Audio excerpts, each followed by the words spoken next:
Un scientifique découvre une preuve allant contre la théorie de l'évolution et se retrouve licencié. Un nouveau pavé dans la mare des défenseurs de la théorie de l'évolution. Les dinosaures auraient cohabité avec les hommes, c'est ce que soutenait déjà Immanuel Velikovsky, voir l'article du BBB. Voici une autre preuve découverte, qui a valu à un chercheur d'être licencié. Un scientifique découvre une preuve allant contre la théorie de l'évolution et se retrouve licencié, un cas honteux pour la communauté scientifique, BBB. Le but ultime de la science devrait être de découvrir la vérité. Ce n'est pourtant pas toujours le cas dans la communauté scientifique. Il existe des exemples de scientifiques ayant découvert des preuves qui contredisent les théories actuelles solidement établies, et qui se retrouvent sans travail. Voici un exemple flagrant expliquant pourquoi de nombreux scientifiques ont peur de s'exprimer pour ne pas risquer leur place. En début d'année 2013, le chercheur Mark Armitage travaillait sur le site de l'excavation d'El Créé dans le Montana, et il découvrit ce qu'il pensait être la plus grande corne de Triceratops jamais exhumée sur le site. De retour à CSUN, California State University, Northridge, et après examen de la corne sous un puissant microscope, Armitage fut fasciné par la découverte de tissu mou sur l'échantillon. Les collèges d'Armitage se montrèrent moins que ravis par cette découverte, car elle présentait de sérieuses implications pour la théorie de l'évolution.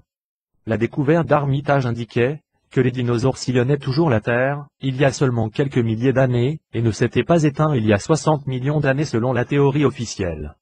Peu de temps après avoir annoncé sa découverte, Armitage fut licencié. Selon l'explication officielle du CSUN, on se passait des services d'Armitage en raison d'un manque de financement pour son poste. Armitage, dont le travail était publié depuis plus de 30 ans, intenta un procès au conseil d'administration, mentionna avoir subi une discrimination pour considération religieuse. Les découvertes d'Armitage furent finalement publiées en juillet 2013, dans le journal scientifique Ptaistochmika. Résumé. Des tissus osseux-fibreux ont été extraits d'une corne suborbitale d'un Triceratops collecté à la formation d'El Créé dans le Montana, USA. Du matériel mou était présent dans l'osprey et post-décalcifié. Le matériel de la corne présentait de nombreuses petites couches de matrice osseuse en lamelles. Cette matrice possédait d'importantes microstructures visibles avec des ostéocytes lamellaires. Des couches de tissu mou présentaient de multiples épaisseurs de tissu intact avec des structures de style ostéocyte montrant des interconnexions et des ramifications secondaires.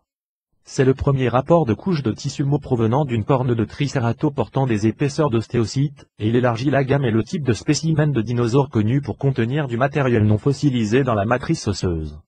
Selon les documents du tribunal, peu de temps après la découverte originale des tissus mous, un officiel du CSUN a dit à Armitage, « Nous n'allons pas tolérer votre religion dans notre département. » Virer un employé pour ses idées religieuses est totalement inapproprié et illégal, a déclaré un avocat de l'Institut de justice du Pacifique. Mais le faire pour tenter de réduire au silence un discours scientifique dans une université d'État est encore plus alarmant. Ce devrait être un signal d'alarme et un avertissement pour le monde universitaire. Mark Armitage n'est malheureusement pas le seul scientifique à être renvoyé après avoir révélé une découverte qui contredit les théories orthodoxes.